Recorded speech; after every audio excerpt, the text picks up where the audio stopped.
appalling action that we saw. You remember Luton and Millwall? You wouldn't have seen that. No, I haven't seen that, no. No, yeah, the police seeming powerless to stop it, and as if they have some kind of... they want to inflict punishment on it doesn't happen anywhere else in Europe. Okay, it happens elsewhere in Europe, but not on a regular basis, not to the same extent as we have it here. Do you think that's because the police are more severe? Terry, in Spain, you were saying that. They're just frightened out of their life. They just can't do it.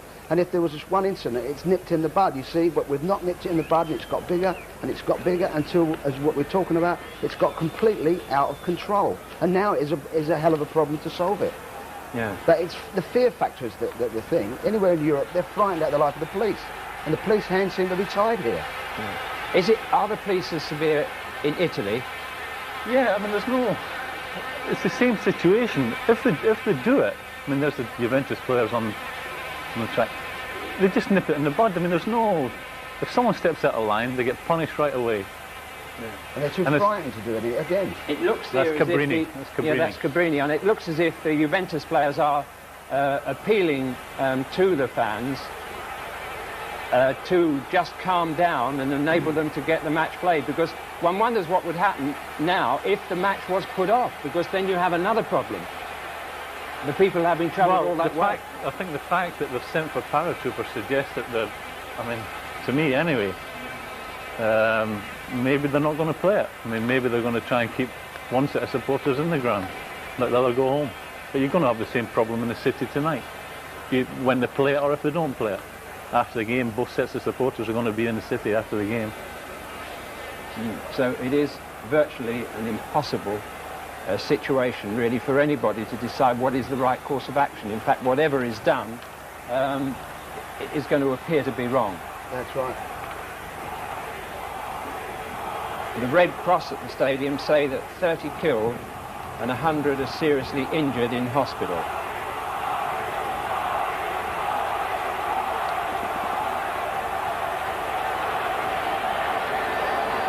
With so much trouble, it doesn't seem feasible, really, for players to come out and play a game in that atmosphere. It's a game of football. I mean, Graham's just saying about parents worrying if their sons are okay. It's almost like you're talking about them going off to war. Yeah. I mean, that's what's come to them when our teams go to Europe now.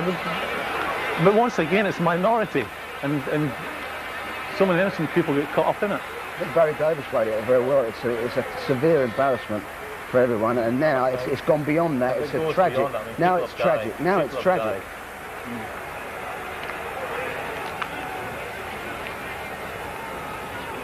Would you recommend, I mean, I know it would mean a change of law, and so many of these things do depend on the way the government reacts to it, the taking away of passports in circumstances like this of people who have been proved to be guilty? I'd like to do more than that, Jim.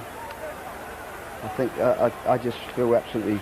But that step hasn't even been taken. I mean, those that came back from Finland, was it, were suspended from 5 years for going to Finland, which is not very much of a punishment, is it, in those circumstances? Although 100 were put in jail over there, that was the last time out.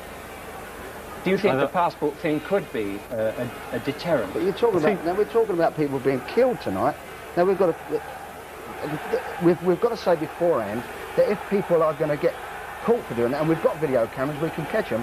The mother can't say my Jimmy wouldn't do it, because we can say, look, your Jimmy just beaten hell out of little Johnny there, and it's on and he's got to go away for 10 years or whatever. That's going to stop them. They won't do it again. And it's fear is the key. You've got to frighten them, because now we're talking about passports. If it was nipping it in the bud, we're now talking about a severe, major problem, and it is quite sickening, obviously, to everybody that's watching these pictures here this evening. Well, I always felt that they continue to do it because they get away with it unpunished, and the Cambridge justice seemed to be the first time, really, that they were really dealt with in a severe way. Then again, people were shocked by that. The fact that they were punished so severely. But then there's no fear in anything, hardly, is there? They're not frightened of the policemen anymore. And I feel sorry for the policemen in some respects. They don't get a chance to sort it out, and it's got to be sorted out. I mean, the police catch them. They're doing their job, and then they go to court, and then you get these magistrates give them 25 quid fines. So you would like to see the sort of punishment severe as it can possibly be. It can't be severe enough, because that now is past anything else I've ever seen, and I haven't got the words to explain how I feel tonight. And I'm sure everybody feels the same. We came here to talk about a game of football. Yeah, we kept talking about lovely things about the game, and all of a sudden we're faced with this terrible thing. It's taking some people's lives away from them and destroying the livelihood of others, because it's your profession, in a way, and it's the profession of a lot of people in this country. People say, well, it's easy for Terry and I to talk about English teams or British teams being banned from Europe because we're no longer involved with British teams. But I see that as the only answer. I mean, and the way the game is in England today, the teams just can't afford to do without European football because there's so much money involved. But I think that's what it's going to come to me. I can't see another way out of it. In fact, through being out of England, you probably see it in some ways more clearly. You get it in perspective. Terry's in Spain, I'm in Italy. I mean, there's no one. They're fanatics the same as our supporters are. I mean, in a different way. They're more inclined to shout each other or have a bigger flag than other supporters. They don't want to be tearing each other's heads off like our supporters seem to want to do. They have announced, that is the announcement, saying that the game will commence, but we're not sure at what time it will commence. I think what they're going to do is to get absolute control of the crowd and then attempt to play the match. But it is an awful task to try and turn your mind back to a game of football. I find it so, sitting here. Well, it's just we're all shocked, and we might be saying the right things or the wrong things. There's people out there who have got to make fast decisions who are not really perhaps ready for, even though you should always when there's a British team involved. And yet, as you said earlier, whatever decision they make now, it's going to be wrong, because Graham says they're going to worry about what's going to happen in the city. In a beautiful place like Brussels, they're going to be terrified. See, you wonder what the response will be when the supporters, and sooner or later, before the game finishes, they'll find out that people have died. Now you wonder what's going to happen then. I mean, they can go one of two ways. They can even become more hostile and more violent, or they take the correct way out and behave like human beings. I mean, that's open for argument again. Quite a few people suggest that it's sometimes the fault of players on the field, but of course this match hasn't started. But it does put an enormous amount of pressure on those players if the game does start. They've got to compete. They weren't going out there in gentle fashion to win this match, either of them, and neither should they really at this stage of the competition. That's so right.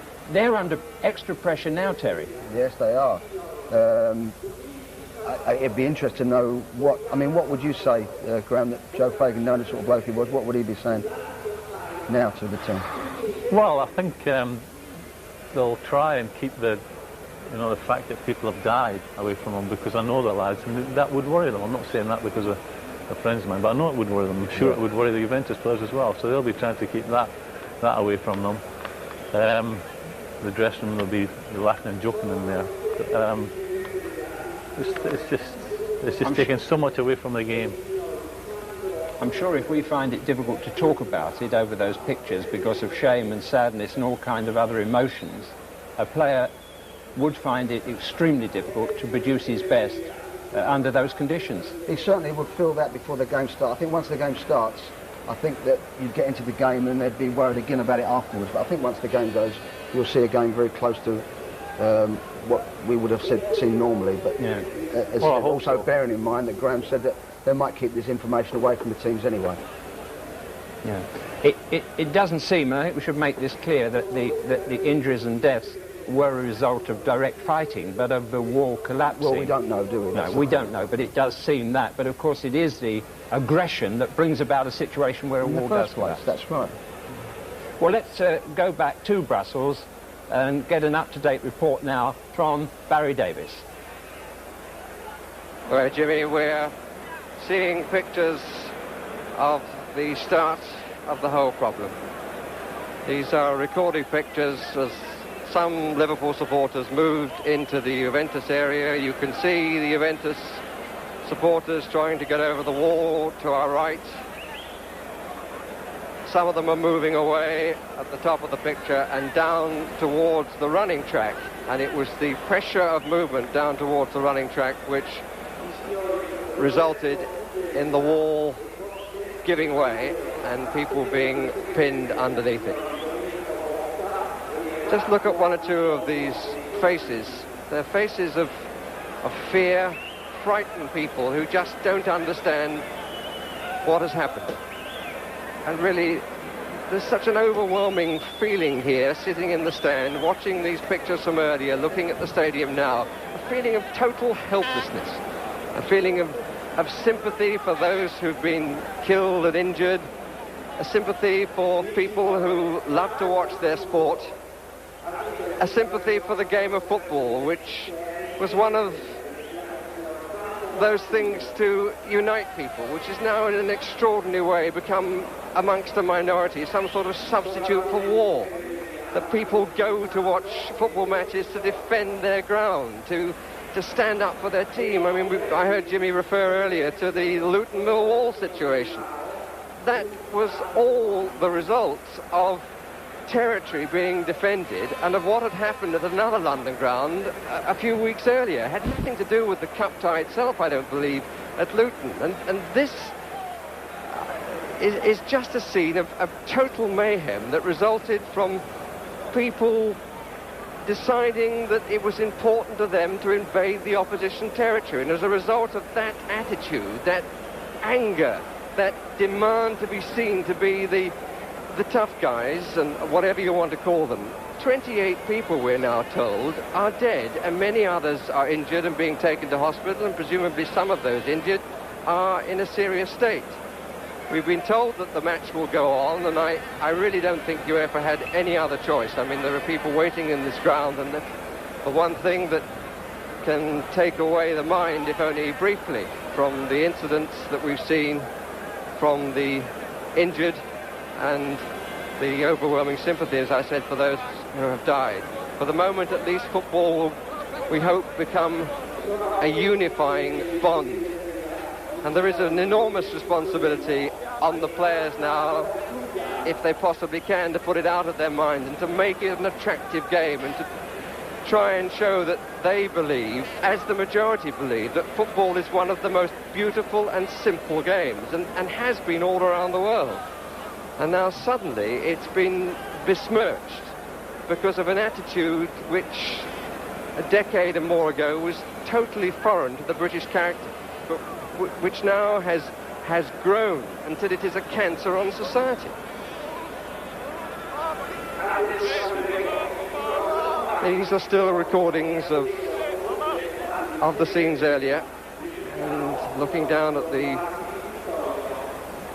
wall that gave way, the people who sought refuge in the only place they could go to, which in the present climate of debate at home, it should once again be said that the fact that there were fences that could be got through and people got onto the pitch, that perhaps saved even greater injury.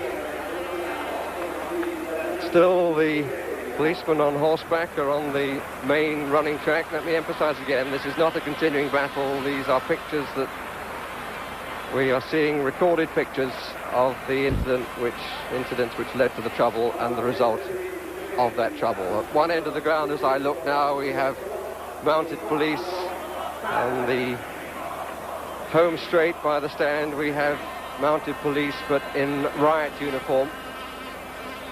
And one has to say that the policemen at the Juventus end are conspicuous by their absence. It's a lovely still summer's evening, but one which will be remembered for all the wrong reasons and by those whose family has suffered from it. It will be an evening that will never be forgotten. There will be people here who will never go and watch a football match again, and there will be people watching these scenes who will say, I don't want to go and watch a football match. But it is not football's problem. Football is the scene which has been used because it is such a popular and national game. Photographers still getting their shots. It's a sad story, Jim, but I just hope that we will have a football match here shortly, and it does seem as though, as every second goes by, the chances of that are improving.